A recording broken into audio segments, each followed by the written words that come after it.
दरअसल शुक्रगुजार हूँ सलमान घोसवी का और शहजादे खान साहब का। लगभग काम हो ही चुका था,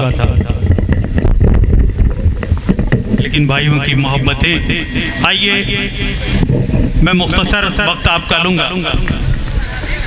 आपके दरमियान सदर मोहतरम की मौजूदगी और आप सबकी बाज़ौक़ समातें। एक मतला हाजिर करता हूँ, बारहा आपने शायद आपके समातों तक पहुँचा होगा, लेकिन मेरी ख्वाहिश है कि आज की इसमें महफिल में वो मतला ज़रूर पढ़ूँ। मेरे भाई मोहन मंसूर का हुक्म है, चांदनी शबनम साहिबा यहाँ तशरीफ़ रखती हैं, मैं मतला हाजिर करता हूँ कि मैं सजदा कर नहीं सकता हर एक दरबार के आगे, मैं सजदा कर नहीं सकता हर एक दरबार के आगे, मैं सजदा कर नहीं सकता हर एक दरबार के आगे।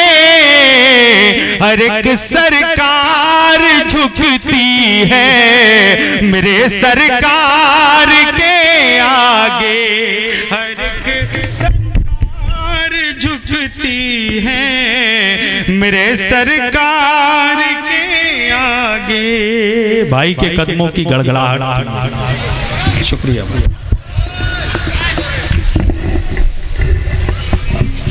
बहुत शुक्रिया सबकी तरफ से। माला भाई ने पहना दिया और मैं चाहता हूं कि बस आप मोहब्बतों से सुने। मैं हाजिर करता हूं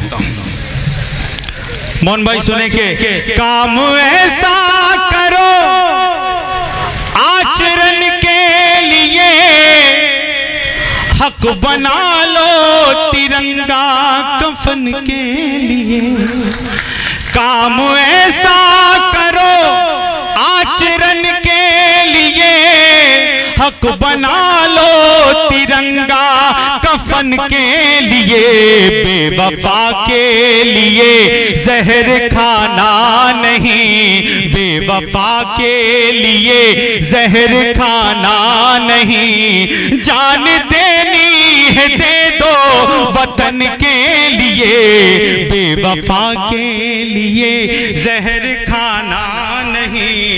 जान देनी है दे दो वतन के लिए। पहलगाम से पहले एक वाक़या और मुल्क में हुआ था। हम सभी लोग हिंदुस्तान की सेना को सलाम करते हैं, लेकिन एक सवाल जो हमेशा जहन में रहता है वो आपके सामने पेश करता हूं कि खून से लिखी तहरीरों को ना भूलेंगे, जुल्म की उन तस्वीरों को ना भूलेंगे। खून से लिखी तहरीरों को ना भूलेंगे, जुल्म की उन तस्वीरों को ना भूलेंगे। अहले वतन आओ मिलकर ये वादा करें, अहले वतन आओ मिलकर ये वादा करें। पुलवामा के वीरों को ना भूलेंगे, पुलवामा के वीरों को ना भूलेंगे, पुलवामा के वीरों को ना भूलेंगे। बहुत शुक्रिया, बहुत शुक्रिया। मैंने कहा मालाएं हो चुकी हैं और आप सबकी मोहब्बतें बस मोहब्बतों से सुन ले। इसके बाद एक वाहिद शायरा, हिंदुस्तान भर की उर्दू दुनिया की एक मोहतरम शायरा जिन्हें आपको सुनना है। मैं एक मतला दो शेर और आपकी खिदमत में यहाँ हमारे बुजुर्ग बैठे हुए हैं, मैं मतला पढ़ना चाहता हूँ और आप सबको शरीक करना चाहता हूँ। अपनी दुआओं से नवाज देंगे तो मेरे भी हिस्से में कुछ आ जाएगा। कि पुरखों के अपने जो दस्तार बेच के, दस्तार बेच के, पुरखों के अपने जो दस्तार बेच के, पुरखों के अपने जो दस्तार बेच के, सुल्तान मत बनो कभी किरदार बेच कर, किरदार बेच कर। सुल्तान मत बनो कभी किरदार बेच कर, किरदार बेच कर। इस दुश्मनी के वास्ते अब और क्या करूं, अब और क्या करूं। इस दुश्मनी के वास्ते अब और क्या करूं, इस दुश्मनी के वास्ते अब और क्या करूं। मैं फूल लेके आया हूं तलवार बेच कर, तलवार बेच कर। मैं फूल लेके आया हूं तलवार बेच कर, तलवार बेच कर। आइए दोस्तों, मैंने इब्तिदा में माँ के हवाले से एक नज़्म पढ़ी थी और मैं चाहता हूं कि मैं बेटी के हवाले से एक नज़्म पढ़ूं। मेरे दोस्त यहाँ जावेद जी के मुशायरा और भी तमाम दीगर हमारे मीडिया के साथी कवर कर रहे हैं। बतौर खास ये नज़्म एक अबला बेटी का दर्द जो लगातार अखबारों में खबरों के जरिए आपने देखा है, अगर वो शायरी बन गई हो, अगर एहसासात कागज पर आ गए हो, तो आप सबसे दुआ चाहता हूँ मोहन मुंतजिर साहब, चांदनी शबनम साहिबा, विभा शुक्ला, सादिया इकराम, मैं सबसे दुआ चाहता हूँ एक अबला बेटी का दर्द अगर हक बनकर आप तक पहुंचे तो दुआओं से नवाज दीजिएगा। कि रास्ता रास्ता और डगर डगर भटके जो वो बैरागन हूँ। कोई बोझ समझता है मुझको, कोई कहता है कि अभागन हूँ। रास्ता रास्ता और डगर डगर भटके जो वो बैरागन हूँ। कोई बोझ समझता है मुझको, कोई कहता है कि अभागन हूँ।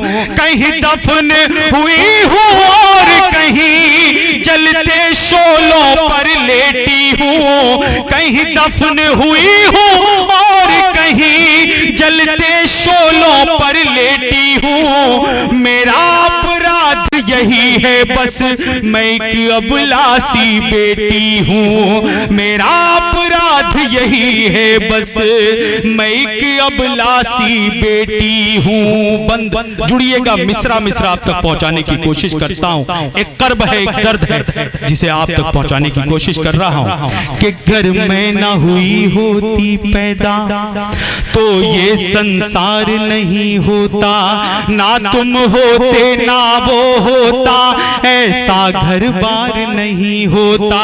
मेरे किरदार अनेकों हैं, मैं हर किरदार को जीती हूँ। वो जहर हो या अमृत प्याला जो मिला उसे मैं पीती हूँ। इस सृष्टि की रचना हो जिससे वो एक मासूम सी जाहूं मैं बेटी हूँ सबसे पहले, फिर बहन दुल्हन या माँ हूँ मैं बेटी हूँ सबसे पहले, फिर बहन दुल्हन या माँ हूँ मैं। ये सब्र मिला है दान मुझे, हंसकर पीड़ा सह लेती हूँ। मेरा अपराध यही है बस मैं एक अबलासी बेटी हूँ। मेरा अपराध यही है बस मैं एक अबलासी बेटी हूँ। और आखिरी बंदा आपकी खिदमत में कि मैं हूँ मासूम यहाँ फिर भी बेवजह सजाएं पाती हूँ। कुछ वहशी दरिंदों के हाथों जिंदा भी जलाई जाती हूँ। आजाद हो गया देश मगर मैं कब आजादी पाऊंगी। मैं कब तन्हा सूनी गलियों से सही सलामत आऊंगी। मुझे नफरत के अंगारों में कब तलक जलाया जाएगा। मुझे नफरत के अंगारों में कब तलक जलाया जाएगा। बेटी बचाओ के नारे को कब कब अमल में लाया जाएगा। बेटी, ये तालियां कमजोर थी आपकी, एक बार मैं आप पूरे सदन से एक बार जोरदार तालियां चाहता हूं और हाजिर करता हूं आपकी मोहब्बतों के हवाले ये बंद कि मैं हूं मासूम यहाँ फिर भी बेवजह सजाएं पाती हूँ, कुछ वहशी दरिंदों के हाथों जिंदा भी जलाई जाती हूँ। आजाद हो गया देश मगर मैं कब आजादी पाऊंगी, मैं कब तन्हा सूनी गलियों से सही सलामत आऊंगी। मुझे नफरत के अंगारों में कब तलक जलाया जाएगा, बेटी बचाओ के नारे को कब अमल में लाया जाएगा, बेटी बचाओ के नारे को कब अमल में लाया जाएगा। मैं अपनी बोझल पलकों में कुछ जलते प्रश्न समेटी हूँ, मेरा अपराध यही है बस मैं एक अबला सी बेटी हूँ। बहुत शुक्रिया, बड़ी मोहब्बतें, बहुत मोहब्बतों के साथ आपने सुना, मैं आप सबका शुक्रिया अदा करता हूँ। दोस्तों, मैं मुबारकबाद पेश करना चाहूंगा इस आखिरी लम्हे में जनाब शहजादे खान साहब को, सलमान घोसवी साहब, शहजादे खान साहब को मुबारकबाद इसलिए कि मुशायरे की महफिल का इनेकाद करना, कहीं ना कहीं ये अदब की महफिल सजाना, ये पैगाम है कि हम मोहब्बत करने वाले लोग हैं और शायरों ने हमेशा बढ़ चढ़ करके हिस्सा लिया है, वो जंग आज़ादी रही हो या कोई और जंग आज़ादी में कहा गया कि शायरों ने इतने शायरों ने जंग आज़ादी में हिस्सा लिया था कि आगरा की जेल गवाह है, उस जेल में इतने शायर इकट्ठा हुए थे कि उस जेल के अंदर मुशायरा हुआ था। तो शायर अपने कलम से जो इनकलाब बर्पा करता है, यकीनन वो आपको आगाह करता है कि जलते घर को देखने वालों फूस का छप्पर आपका है, आग के पीछे तेज हवा है, आगे मुकद्दर आपका है। उसके कत्ल पे मैं भी चुप था, मेरा नंबर अब आया, मेरे कत्ल पे आप भी चुप हैं, अगला नंबर आपका है। शायरों ने हर दौर में पैगाम दिया है, मोहब्बतों की मिसाल पेश की है। अब आइए